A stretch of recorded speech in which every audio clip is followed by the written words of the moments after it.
فقط ضيوفي. ينضم إلي ويا الأستاذ عادل، أكيد عادل الطائي، عودة لك، أهلا وسهلا بك. وينضم إلي ضيفي الفنان المصور لؤي الشيخلي. أهلا بك لؤي. أهلا وسهلا. أهلا بك.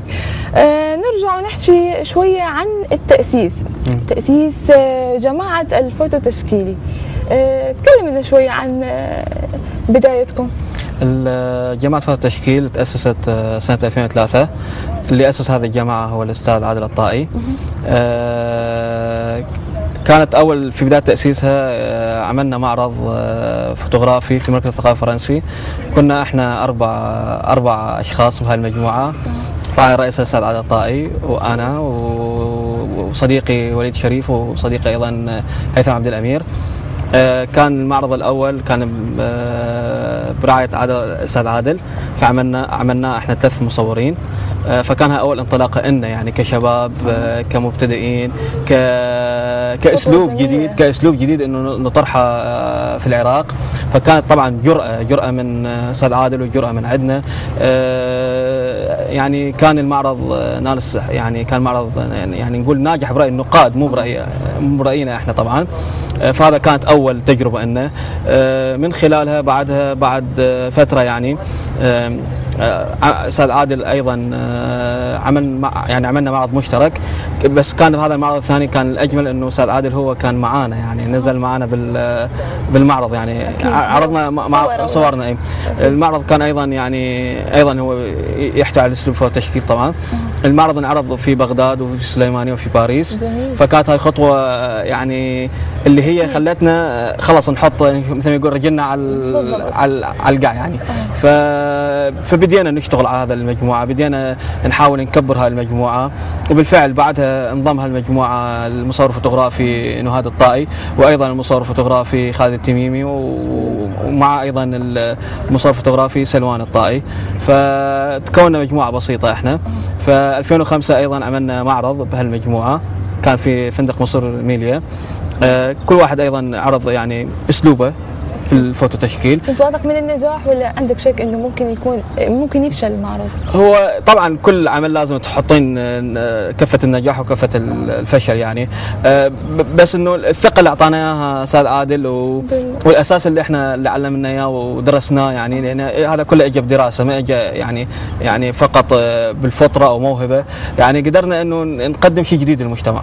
والحقيقة ثقة الانسان تجي، يعني ثقة الفنان هو بنفسه تعكس انعكاس ايجابيه على اعماله. بالضبط. يكون واثق من نفسه، وهي الثقه ما تجي عن لا شيء، يعني أكيد. عن ثقافته واطلاعه. اكيد. فالمجموعه اللي اختارتهم مجموعتكم قليله من 4 أشخاص. قلت لك انه هي من الصعوبه ان اجد مصور فوتوغرافي يواصل في هذا المجال، لانه مجال يحتاج الى بحث، يحتاج الى انه مهمش، راح يكون مهمش هذا المصور، لانه اعماله ما تنباع، اعماله ما تنشاف. البعض يشوفها هذه خارجه عن الفوتوغراف اصلا. بعض النقاد قالوا، وبعض الناس عموم الناس قالوا ان هذا مو فوتوغراف، هذا بعيد. وبعض المتعصبين الفوتوغراف قالوا انتم يعني جنايه على الفوتوغراف، انه انتم يسموكم فوتوغرافيين لهالدرجه. برايهم حقيقه. في شوفي كل يعني انطلاقه جديده لاي اسلوب بالفن يواجه جمهور نقاد. أكيد. صعب. واحنا عندنا اكبر مثال هم الانطباعيين طبعا. الانطباعيين في فتره انه قالوا هاي اعمالكم رفضت في باريس، رفضت، والان هم القمه. صحيح. بالضبط. وبعدين الانتقاد اكيد يولد النجاح اذا كان الانسان واثق من نفسه. بالضبط. اذا كان الانسان واثق من نفسه ومن عمله يواصل. ما يهمه النقد سواء كان ايجابي او سلبي، هو ياخذ من عنده، يجب ان ياخذ من السلب ومن الايجاب. بعض الاحيان احنا نتطرف في اعمالنا، يعني انا حقيقه جابهتني هالاشياء، اكو بعض الاشياء تركتها لان اقول انه انا دا اعرض الى جمهور، وهذا الجمهور نهائيا ما قاعد يفهم هذا الشيء، اذا لابد ان اجيبه باسلوب اخر اسهل في سبيل ان اوصله، ثم ابدا بمراحل اخرى. بالضبط. نرجع لك لؤي. لؤي، انت برايك انه تكون هذه مجموعتكم يحتاج لها له تفرغ انه انت تكون متفرغ لتشكيل معرض، لاخذ لقطات جديده، لتطوير الجمعيه او مجموعه الفوتو تشكيلي؟ قبل ما اجاوب على السؤال اريد اقول احنا يعني هذا المعرض هو يعتبر رجوع لها المجموعه بعد فتره انقطاع، يعني دامت يمكن 4 سنوات أو 3 سنوات، لان انا سافرت وكانت ظروف البلد وكذا، فاحنا رجعنا بقوه يعني. احنا هذا المعرض هو رساله للكل، او رساله مفتوحه ليحب كل من يحب يشترك او عنده المقدره. يعني صارت فتره انقطاع، صار فتره انقطاع بفضل قناه الرشيد. طبعا فضل قناه الرشيد هذا اكيد يعني. يعني انا بالعكس انا المفروض اقول من البدايه انه اشكر قناه الرشيد رعاية هذا المعرض واستجابتها لنداءات يعني الفنانين، بنفس الوقت انه برنامج يوم جديد اتاح الفرصه لافتتاح معرض كهذا اكيد فشيء مميز يعني. واتمنى انه يستمر هذا البرنامج يعني اهتمام بالفن والمثقفين العراقيين يعني. مثل ما قلتي انه التفرغ هو كل فن اكيد هو المفروض يكون له تفرغ، بس في الظروف الحاليه يعني انه احنا ما نريد نحط انه اذا متفرغين ما نقدر نعمل، ما نقدر نشتغل او ما نقدر نبدع. الابداع ممكن نولده من الصعوبات، من الصعاب مثل ما يقولون يعني. من لو عندي مثلا 5 دقائق انا ممكن اقدر اذا في فكره ممكن انا اولدها ب5 دقائق يعني، بس الفكره تكون موجوده وصحيحه يعني. فالوقت انا ما نريد نحط حجه على الوقت. اكو نيه بزياده عدد المجموعه؟ اي طبعا احنا هذا غايتنا اصلا من اليوم يعني.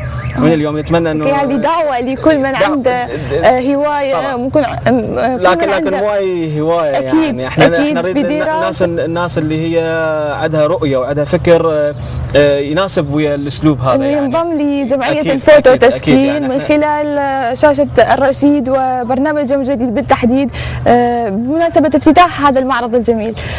برايك هذه الجماعه تكون محصوره ضمن معهد الفنون الجميله فقط للطلبه فقط، ولا ممكن؟ لا احنا المجموعه يعني احنا كليتنا كنا يعني تاسست خارج معهد فنون جميله يعني. بس صح يعني انه الاستاذ عادل هو يعني استاذ معهد فنون جميله، واحنا كنا ايضا مثلا طلاب في الاكاديميه انذاك يعني او قسم في المعهد.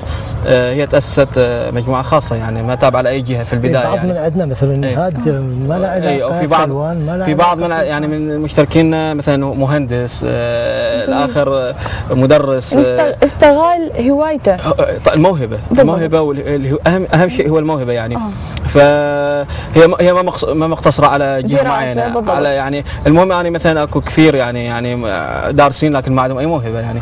صح ولا لا؟ اكيد طبعا. فبالعكس يعني على مود انه نريد نقول للكل اللي عنده هالموهبه بالعكس يا ريت ينضم ويجينا واحنا نقيمه ونشوفه ويكون من ضمن المجموعه. هذا جميل. المشاهد هو اللي يبحث عن نجاح او جمال الصوره برأيك أم الفنان اللي ياخذ هو الصورة؟ التقييم يكون من جهة منه؟ طبعا التقييم يصير من جهة المتلقي أكيد. يعني أنا يعني بقدم عمل يعني أوكي أنا ممكن أقيم عملي أقول هذا العمل جيد أو مثلا أقول هذا العمل مع نفسي إنه هذا جميل أو يخصني يعني بأشياء بداخلي يعني. بس اللي يقيم العمل هو المتلقي او والنقاد نفس الوقت يعني. فكيف انا مثلا اصلح من اخطائي، كيف انه انا مثلا ابدي اطور، ابدي اقدم يعني اقدم شغل اكثر يعني شغل جديد او بافكار جديده يعني. اذا المتلقي ما يقيمني انا حظل نفس الرتب يعني نفس المكانه مالتي، ما حصعد ولا اعطي اي تقدم باعمالي القادمه يعني. بالعكس احنا شغلنا كله للمتلقي وهو اللي يعني هو اللي يكون ورانا يعني. انت برايك تحس نفسك قريب؟ اتصور هذه الاسئله سالتها الاستاذ عادل نسالها لك. شو تحس نفسك انت قريب من الصور الكلاسيكيه ام الفانتازيه ام الجديه ام السرياليه مثل ما قال الاستاذ عادل؟ شوفي انا تلميذ الاستاذ عادل الطائي اكيد، وبالعكس افتخر ودائما اقول باي مكان انه انا تاثرت استاذ عادل، مو لان هو جالس يعني امامي، بالعكس يعني علاقتي استاذ عادل علاقه مو فقط استاذ، بالعكس علاقه روحيه واعتبره ابي الروحي يعني. اكيد. زين. انا اكره ما اكره الكلاسيكيه في التصوير او الواقعيه او يعني الاشياء اللي هي الموجوده يعني متداوله. بالعكس انا يعني دائما انا اعتبر نفسي اكون سريالي اكثر اعمالي اكون سريالي يعني. ممكن انطباعي، ممكن دائما انه احب الاشياء الفانتازيه الخيال ونفس الوقت انه انت الصوره من تحوليها من صوره كلاسيكيه او صوره توثيقيه الى صوره بها هذه المدارس الى هذا الفن، فهنا حيكون ابداع يعني صوره تحولتيها من شيء جامد الى شيء بابعاد والى شيء باحاسيس بروحيه. اهم شيء صوره فوتوغرافيه تكون فيها روحيه يعني ان من حققت هذا الشيء خلاص يعني واحد يقول عنده قدم في شيء صحيح يعني. واستاذ لؤي ولا ينكر انه اي صوره فوتوغرافيه هي بها روح طبعا وبها بها معاناه وبها هدف تعطي سواء كانت كلاسيكيه او واقعيه او توثيقيه، كل شيء في مجاله. انا معاك استاذ يعني بس سوري يعني لازم اقول مثلا اتكلم عن نفسي يعني اي صحيح يعني كلامك صحيح يعني يعني بس احنا قصدي استاذ انه مثلا احنا كلنا نشوف صور، اغلب الصور الموجوده في المعارض هي صور نفس الموضوع نفس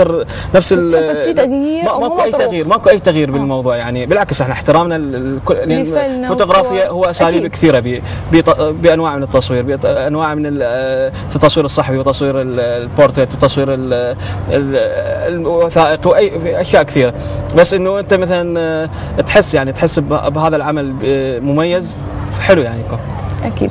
شكرا لك لؤي، شكرا لأستاذ عادل. ما زلت راح تستمر أنه منضم ويانا في حلقتنا لهذا اليوم. أكيد هذه عودة لأجواء المعرض، وبعدها نشوف أكيد فقرة الصحافة ونستمر بفقرات برنامج يوم جديد لهذا اليوم. ابقوا ويانا.